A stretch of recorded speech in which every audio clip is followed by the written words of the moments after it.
Friends, home credit India அதாவது HCI மூலமாக ஒரு ரிசர்ச் செய்யப்பட்டது. அதுல இருந்து இந்த விஷயம் தெரிய வந்துச்சு. என்னன்னா இந்தியாவுல ஒரு ஆவரேஜ் லோவர் மிடில் கிளாஸ் மாசத்துக்கு 35,000 ரூபாய் சம்பாதிக்கிறாரு. வெல் அதுவே ஃப்ரெண்ட்ஸ், ராதாகிருஷ்ணன் தமானி பாத்தீங்கன்னா ஒரு famous investor and business man. இவர் மாசத்துக்குல அப்படி தினந்தோறும் 35,000 ரூபாய் செலவு பண்ணாலும் அப்பவும் அவருக்கு அவரோட முழு வெல்த்தை காலி பண்றதுக்கு 1,30,000 வருஷத்தை விட அதிகமா ஆகும். இப்போ ஃப்ரெண்ட்ஸ், எனக்கு தெரியும் நிறைய பேர் இந்த மாதிரி ஆட்களும் இருக்காங்க. அவங்களுடைய சம்பளம் 35,000 ரூபாய் விட கம்மியா இருக்கும். இந்த எல்லா டீடைல்ஸ் நான் உங்களுக்கு ஏன் சொல்றேன்னா, சோ தட் நீங்க தெரிஞ்சுக்கணும் சில வெல்தி ஆட்கள் எந்த மாதிரியான வாழ்க்கை வாழுறாங்க. அதுவே நம்மள மாதிரி ஆட்கள் காய்கறி பழத்துக்கே விலை பேசி சண்டை போட்டுட்டு இருக்கோம். நம்மளுடைய நாளுடைய ஆரம்பமே இதோட தான் தொடங்குது. வீட்டோட செலவுக்கு என்ன பண்றதுன்னு. அண்ட் ஃப்ரெண்ட்ஸ், இந்த டிஸ்கஷன் எப்ப வரைக்கும் சேஞ்ச் ஆகாதுன்னா, rich dad poor dad author Robert Kiyosaki தெரிவிக்கிறாரு, the wealth is not about how much money you make but how much money you keep, how hard it works for you and how many generations you keep it for. இதுக்கு சிம்பிளான அர்த்தம் என்னன்னா, wealth வந்து இது கிடையாது நீங்க எவ்வளவு சம்பாதிக்கிறீங்கன்னு, and நீங்க சேமிச்ச காசு உங்களுக்கு எவ்வளவு ஹார்ட் ஒர்க் பண்ணுது இன்னும் அதிகமான காசு சம்பாதிக்கிறதுக்கு. ஃப்ரெண்ட்ஸ், ஒரு ரிச் நபர் இதனால தான் பணக்கார ஆகுறாரு. ஏன்னா அவர் சம்பாதிச்ச காசை வச்சு அசெட்ஸ் அக்வயர் பண்றாரு. அதுவே புவர் அண்ட் மிடில் கிளாஸ் இந்த மாதிரி தேவையில்லாத விஷயங்களை செலவு பண்ணிடுறாங்க. இது தோண வேணா உங்களுக்கு அசெட்ஸ்னு, ஆனா உண்மையில இதெல்லாம் பாத்தீங்கன்னா லைபிலிட்டிஸா இருக்கும். இந்த மெயின் ரீசன் தான் ஒரு புவர் அண்ட் மிடில் கிளாஸ பேல எழுந்துக்கவே விட மாட்டேங்குது. இந்த ப்ராப்ளம் சால்வ் பண்றதுக்கு தான் ஆத்தர் ராபர்ட் கியோசாகி வந்து எழுதிருக்காரு ஒரு புக்க. அதோட பேர் ரிச் டாட் புவர் டாட். இந்த புக் ஒரு கிளியர் ரோட் மேப் கொடுக்குது.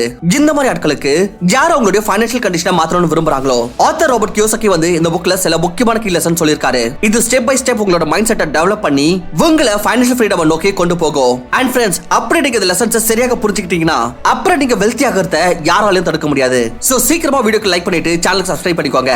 சோ தட் இந்த லெசன்ஸை பத்தி சொல்ல ஆரம்பிக்கலாம். சோ நவ லெட்ஸ் பிகின். லெசன் நம்பர் 1 வந்து cash flow is the king. இங்க பாருங்க, கேஷ் ஃப்ளோவோட கான்செப்ட் ரொம்பவே சிம்பிள் தான். ஆனா நிறைய பேர் இத புரிஞ்சுக்காம இருக்காங்க. ஆனா நான் உங்களுக்கு ரொம்பவே சிம்பிளான பாஷையில இத சொல்றேன். கேஷ் ஃப்ளோக்கு அர்த்தம் இதுதான். உங்ககிட்ட ஒவ்வொரு மாசம் எவ்வளவு காசு வருது அண்ட் எவ்வளவு காசு செலவாகுது. பொதுவாக மிடில் கிளாஸ் கருதுவது என்னன்னா, ரிச் ஆகிறதுக்கு அர்த்தம் வந்து உங்ககிட்ட நிறைய காசு இருக்கணும். ஆனா அப்படி இருந்திருந்தா அப்போ அதிகமா லாட்டரி ஜெயிக்கிறவங்க திரும்பவும் ஏழையாக ஏன் ஆயிடுறாங்க? உதாரணத்துக்கு கேரளாவோட இந்த கதையை எடுத்துக்கோங்க. இதுல ஒரு ஆட்டோ ரிக்ஷா ஓட்டுற நபர் வந்து கோடி ரூபாய்க்கான லாட்டரி ஜெயிச்சாரு. ஆனா சீக்கிரமாவே அவர் தவறான முதலீடு, சொந்தக்காரங்க நண்பர்கள் கேட்டதுனால செலவு பண்ணதுனால அண்ட் ஷோ ஆஃப் பண்றதுக்காகவே எவ்வளவு செலவு பண்ணிட்டு உட்கார்ந்துட்டு இருந்தாருன்னா சில வருஷங்களே அவர்கிட்ட எதுவுமே மிச்சலாம போனது. அண்ட் அவர் திரும்பவும் ஏழை ஆயிட்டாரு. இதே மாதிரியே ஏகப்பட்ட மிடில் கிளாஸ் ஆட்கள் இந்த மாதிரியான பொருட்களை எடுத்துட்டு வந்துடுறாங்க. இது அவங்களோட பாக்கெட்ல இருந்து எப்போதைக்கும் காசு எடுத்துக்கிட்டே இருக்கும். அதாவது லைபிலிட்டிஸ். அண்ட் பிறகு அவங்க சூழ்நிலைக்கான எல்லா பிளேமையும் விதி மீது போட்டுறாங்க. அதுவே ரிச் மைண்ட் செட் உள்ள ஆட்கள் இந்த மாதிரி இடத்துல காசை போடுறாங்க. அது லாங் டேர்ம்ல அவங்கள உண்மையான பணக்காரராக மாத்தும். லைக் உதாரணத்துக்கு real estate, farm land, gold, bonds and stocks. இதெல்லாம் என்ன விஷயம்னா, இது உங்களுக்கு கேஷ் ஃப்ளோ ஜெனரேட் பண்ணி கொடுக்கும். எக்ஸாம்பிள், சஞ்சீவ் ஒரு நபர் இருக்காரு ஒரு மல்டிநேஷனல் கம்பெனில அண்ட் 1.5 லட்சம் ரூபாய்க்கான சம்பளம் வாங்குறாரு. ஆனா அவருடைய அதிகமான காசு வீட்டோட EMI, கார் லோன் அண்ட் மத்த விஷயங்கள செலவாயிருது. இதனால அவர் கேஷ் ஃப்ளோ நெகட்டிவா இருக்கு.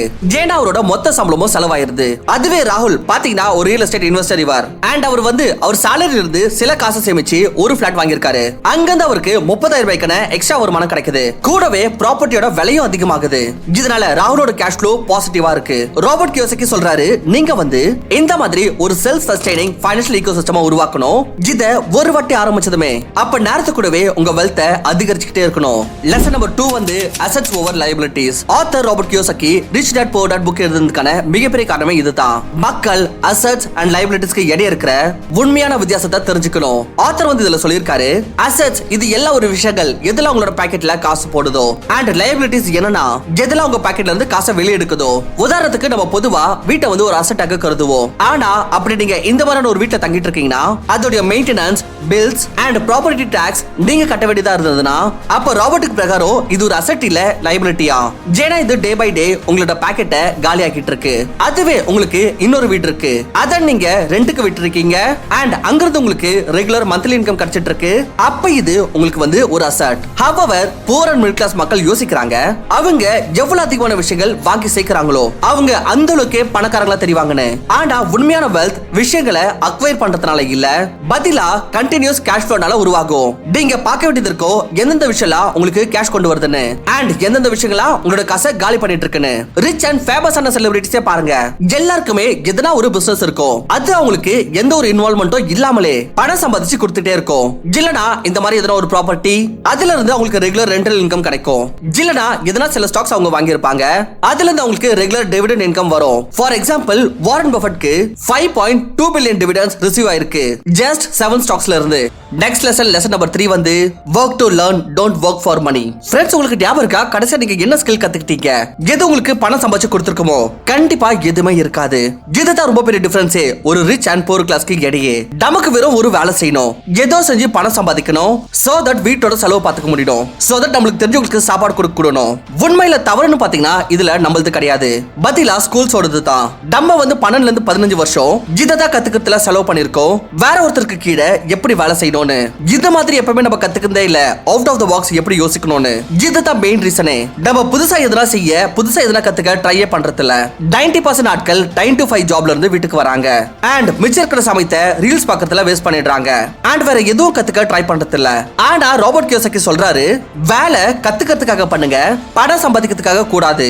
ஏன்னா அவருக்கு பிரகாரம் நீங்க ஸ்கில்ஸ் கத்துக்கிட்டீங்கன்னா அப்ப நீங்க பணத்துக்கு பின்னாடி ஓட வேண்டியது இருக்காது, பதிலா பணமே அதுவா நடந்து உங்ககிட்ட வரும். ராபர்ட் கியோசாகி அவரே ஏகப்பட்ட ஜாப் செஞ்சிருக்காரு, சேல்ஸோட ஸ்கில் கத்துக்கிட்டாரு, பிறகுதான் அவர் இன்னைக்கு பெஸ்ட் செல்லிங் ஆத்தர் அண்ட் இன்வெஸ்டராக இருக்காரு. ஒரு வாட்டி என்னாச்சுன்னா ராபர்ட் சிங்கப்பூர்ல ஒரு லேடிக்கு இன்டர்வியூ கொடுத்துட்டு இருந்தாரு. அப்ப அந்த லேடி ரிப்போர்ட்டர் வந்து ராபர்ட் கிட்ட ஒரு கேள்வி கேட்டாங்க, சார் நீங்க பெஸ்ட் செல்லிங் ஆத்தராக எப்படி ஆனீங்க? எனக்கு எழுதுறதுனா ரொம்ப பிடிக்கும், ஆனா என்னோட வர்க்கை யாரும் வாங்குறது இல்ல. சோ இதுக்கு ராபர்ட் வந்து பதில் சொல்றாரு, நீங்க சேல்ஸ் கத்துக்கணும். ராபர்ட்டோட அந்த விஷயத்தை கேட்டு அந்த ரிப்போர்ட்டர் கோவமாயிட்டாங்க அண்ட் சொல்ல ஆரம்பிச்சாங்க, நான் இங்கிலீஷ் லிட்டரேச்சர்ல PhD பண்ணிருக்கேன், இப்ப நான் சேல்ஸ் மாதிரி இந்த சாதாரண வேலை செய்வேனா? அப்ப ராபர்ட் வந்து அவரோட புக் நோக்கி பாயிண்ட் பண்ணி சொல்றாரு அண்ட் அந்த லேடி ரிப்போர்ட்டர் கிட்ட சொல்றாரு, இங்க பாருங்க, இங்க எழுதிருக்கு best selling author, best writing ஆத்தர்னு இல்ல. நான் ரொம்ப நல்ல ரைட்டர் கிடையாது, வேற ஒரு நல்ல சேல்ஸ் பர்சன் தான். இதனால கத்துக்கிற ஸ்கில் எப்பவுமே வேஸ்ட் ஆகாது. நீங்க எப்பவுமே லேர்னிங் மீது வேலை செய்யணும், அதை விட்டு பணத்துக்கு பின்னாடி ஓடக்கூடாது. பணம் வந்து ஒரு பை ப்ராடக்ட் தான், இது நம்ம தரன் கூட போனஸா அதுவே வந்துரும். நெக்ஸ்ட் லெசன் வந்து be in control of your emotions. Rich Dad Poor Dad புக்ல ராபர்ட் சொல்றாரு, எப்படி எமோஷன்ஸ் மக்களுடைய ஃபைனான்சியல் டிசிஷன்ஸை பாதிக்குதுன்னு. அப்படி நம்மளோட உணர்ச்சிகளை நம்மளால கட்டுப்படுத்த முடியலனா அப்போ தவறான முடிவுகள் எடுத்துருவோம். இதனால பொருளாதார ரீதியாக நமக்கு ரொம்ப பெரிய இழப்பு ஏற்படலாம். ராபர்ட் 2 விதமான எமோஷன் சொல்றாரு, இதை தெரிஞ்சுக்க வேண்டியது எல்லாருக்குமே அவசியம். அண்ட் அது வந்து ஃபியர் அண்ட் கிரீட், அதாவது பயம் மற்றும் பேராசை. முதல் வந்து பயம். நிறைய பேர் ஃபைனான்சியல் முறையாக ஸ்ட்ரகிள் பண்றாங்க, ஏன்னா அவங்க இன்செக்யூராக இருக்கிறாங்க. இந்த பயம் அவங்கள வெறும் வேலை செய்யவும் அண்ட் சம்பளத்தின் மீது மட்டும் சான்று இருக்க கட்டாயப்படுத்துது. 9 to 5 ஜாப் செய்யற நபர் இதை யோசித்த எந்த ஒரு பிசினஸ் இன்வெஸ்ட்மெண்ட் பண்றது இல்ல. அப்படி அவங்களோட காசு முடிஞ்சிருச்சுன்னா என்ன ஆகும்னு இந்த பயம் தான் அவங்கள ராட் ரேஸ்லயே சிக்க வைக்குது. இங்க அவங்க வெறும் வேலையில இருந்து மட்டுமே சம்பாதிப்பாங்க அண்ட் செலவு கூடவே சிக்கி இருப்பாங்க. ரெண்டாவது எமோஷன் வந்து பேராசை. பேராசை உங்களை தவறான முதலீடு செய்ய வைக்கும். கியோசாகி சொல்றாரு, எப்பெல்லாம் மக்கள் சீக்கிரமா பணக்காரன் ஆகணும்ன்ற எண்ணத்துல முதலீடு செய்யறாங்களோ அப்ப அவங்க சரியா யோசிக்காம புரிஞ்சுக்காம தவறான முடிவுகள் எடுத்துறாங்க. இந்த பேராசை அவங்கள எந்த ஒரு ரிசர்ச்சும் செய்யாம எந்த மாதிரியான இடத்துல முதலீடு செய்ய வச்சிரோம்னா இது பிறகு அவங்களுக்கு இழப்பத்தை ஏற்படுத்தும். எக்ஸாம்பிள் 2021ல நிறைய பேர் NFT அண்ட் ஏகப்பட்ட கிரிப்டோ காயின்ஸ்ல சரியா ரிசர்ச் பண்ணாம இன்வெஸ்ட் பண்ணாங்க. ஏன்னா அவங்களுக்கு தோணுச்சு இதை வச்சு சீக்கிரமா உங்களால பணக்காரன் ஆயிட முடியும்னு. ஆனா மார்க்கெட் கீழே விழுந்த பார்த்தா சரியா நாலேஜ் இல்லாம முதலீடு செஞ்ச எல்லாருக்கும் பெரிய லாஸ் ஏற்பட்டுச்சு. இதனால தான் அப்படி உங்களுக்கு பணக்காரன் ஆகணும்னா அப்ப நீங்க உங்களோட எமோஷன்ஸ், முக்கியமா பயத்தையும் பேராசையும் உங்களோட கட்டுப்பாட்டுல வச்சிருக்கணும். ஏன்னா இது பணக்காரன் ஆகணும்ன்ற வழியில மிகப்பெரிய தடங்களா இருக்கு. லெசன் நம்பர் 5 வந்து cash in the bank makes you poor. Mostly bank உங்களை தூண்டி விடுவாங்க உங்களோட பணம் பேங்க்ல சேஃபா இருக்கும்னு அண்ட் வளரவும் செய்யும்னு. ஆனா நீங்க கவனிச்சு பாத்தீங்கன்னா உங்களோட காசு நம்பர்ஸ்ல வேணும் க்ரோ ஆகும், ஆனா வேல்யூ அண்ட் பர்ச்சேசிங் பவர்ல கம்மியாகிட்டே போகும். ஏன்னா பேங்க்ஸ்ல இருந்து உங்களுக்கு மேக்ஸிமம் 3ல இருந்து 4% தான் வட்டி கிடைக்கும். அதுவே இன்ஃப்ளேஷன் 7ல இருந்து 8% ரிட்டர்ன்ல ஒவ்வொரு வருஷமா வந்துட்டு இருக்கு. சொல்ல வரது என்னன்னா அப்படி இன்னைக்கு ஒரு விஷயம் 100 ரூபாய் இருக்குன்னா அடுத்த வருஷம் அதோட விலை 107 108 ரூபாய் ஆயிட்டு இருக்கும். ஆனா பேங்க்ல இருக்கிற உங்களோட 100 ரூபாய் அடுத்த வருஷம் 103 ரூபாய் இல்ல 104 ரூபாய் தான் ஆகும். சோ இப்போ நீங்களே பாருங்க உங்களோட காசு பேங்க்ல வளருதா இல்ல கம்மியாகுதான்னு. இப்போ நீங்க உங்களை சுத்தி பார்க்கலாம். பேசிக் நெசசிட்டிஸ் பொருட்களோட விலை லைக் எண்ணெய், சோப்பு எல்லாத்தோட விலை பாத்தீங்கன்னா எப்படி டே பை டே வேகமா அதிகமாயிட்டு இருக்குன்னு. இன்ஃப்ளேஷன் மீது நமக்கு எந்த கண்ட்ரோலும் இல்ல, இது அதிகமா தான் ஆகுமே. ஆனா நம்ம நம்மளுடைய காசை சில நேரத்துல முதலீடு செய்யலாம். இதனால நம்மளுடைய காசு அட்லீஸ்ட் இன்ஃப்ளேஷன் ரேட்டை விட வேகமா வளரணும் அண்ட் அதோட பர்ச்சேசிங் பவர் அண்ட் வேல்யூ மெயின்டைனா இருக்கணும். இண்டெக்ஸ் ஃபண்ட்ஸ், மியூச்சுவல் ஃபண்ட்ஸ் மாதிரியான ஆப்ஷன்ஸ் இன்னைக்கு டைம்ல பல மடங்கு பெட்டர். பேங்க்ல காசை வைக்கிறதுக்கு பதிலா இது வருஷத்துக்கு 12ல இருந்து 15% ஆனுவல் ரிட்டர்ன் ஆஃபர் பண்ணும். லெசன் நம்பர் 6 வந்து அவாய்ட் பேட் டெப்ட். ஃப்ரெண்ட்ஸ், இந்தியாவுல கிரெடிட் கார்டு யூஸ் அதிகமாயிட்டே போகுது. ஏன்னா மக்கள் அவங்களுடைய ஆசைகளை உடனே பூர்த்தி பண்ணணும்னு விரும்புறாங்க. வெல், அவங்க கிட்ட அதுக்கான காசு இருக்குதோ இல்லையோ, ஆனா நம்மளோட ஆசைகளை பூர்த்தி பண்றதுக்கு எடுக்கப்படுற டேட் பேட் டேட் வரிசையில தான் வரும். உதாரணத்துக்கு ஒரு பைக் இஎம்ஐல எடுக்கப்பட்டிருக்குன்னா, இல்ல ஒரு கார் அதோட லோன் போயிட்டு இருக்குன்னா, இது எல்லாமே பேட் டேட்டோட அறிகுறி தான். அண்ட் இது உங்களோட பாக்கெட்ல எப்பவுமே காசு இருக்க விடாது. ஆனா ராபர்ட் கியோசாகி மீது $1 பில்லியன் விட அதிகமான டெட் இருக்கு.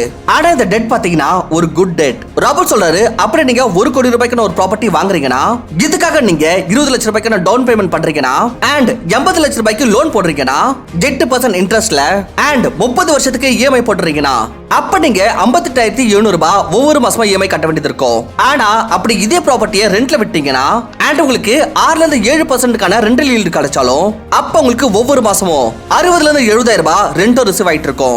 இதுல இருந்து உங்களோட இஎம்ஐ போயிடும் அண்ட் 30 வருஷத்துக்கு அப்புறம் இந்த ப்ராப்பர்ட்டியும் உங்களது ஆயிடும். அதுவும் விலை அதிகமான பிரைஸுடன். இததான் சொல்லுவாங்க குட் டெட். நீங்க கடனை வச்சு கூட பணம் சம்பாதிக்கிறதுக்கான வழி இது.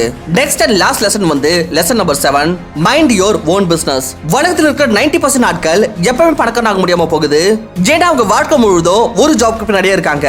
அதுவே உலகத்தோட 10% ஆட்கள் மைண்ட் தேர் ஓன் பிசினஸ். ஒரு நபர் அப்படி ஒரு பெரிய கம்பெனில மேனேஜரா இருக்காருன்னா, அண்ட் ஒவ்வொரு மாசமும் ஒரு ரெகுலர் சேலரி சம்பாதிக்கிறாருன்னா, ஆனா அவரை ஏதோ ஒரு காரணத்தினால் கம்பெனி விட்டு வெளியே அனுப்பிட்டாங்கன்னா, அப்ப அவர் என்ன செய்வாரு? அதுவே இன்னொரு நபர் ஒரு பிசினஸ் இல்ல அசெட்ஸ் லைக் ரியல் எஸ்டேட் இல்ல ஸ்டாக்ஸ் ஓன் பண்றாருன்னா, அதுல இருந்து அவருக்கு பாசிவ் இன்கம் கிடைச்சிட்டு இருக்கிறப்போ பிறகு அவர் வேலை செஞ்சாலும் செய்யலனாலும் ஒண்ணாகாது. ஃபோர்ப்ஸ்க்கு பிரகாரம் 90% பணக்கார ஆட்கள் வேலை இல்ல பிசினஸ் இல்ல முதலீடு தான் செய்யறாங்க. சோ இதனாலேயே 2025ல உங்களோட பிசினஸை மைண்ட் பண்ணுங்க. அண்ட் வெறும் சம்பளத்து மீது சான்று இருக்கிறதுக்கு பதிலா இந்த மாதிரியான அசெட்ஸ்ல இன்வெஸ்ட் பண்ணுங்க. எது உங்களுக்கு தொடர்ந்து இன்கம் சம்பாதிச்சு கொடுக்குமோ. ஸ்டாட் சொல்லுது, பணக்கார ஆட்கள் அவங்க இன்கமோட 30 to 50% வரைக்கும் இன்வெஸ்ட் பண்றாங்களா. அதுவே ஆவரேஜ் மிடில் கிளாஸ் ஆட்கள் அவங்க இன்கமோட 5% விட கம்மியா தான் இன்வெஸ்ட் பண்றாங்களா. சோ ஃப்ரெண்ட்ஸ், இதுதான் அந்த 7 லெசன்ஸ். இது அப்படி நீங்க 2025ல கத்துக்கிட்டீங்கன்னா, அப்ப நீங்க பணக்கார ஆகத்தை யாராலும் தடுக்க முடியாது. Two subscribe.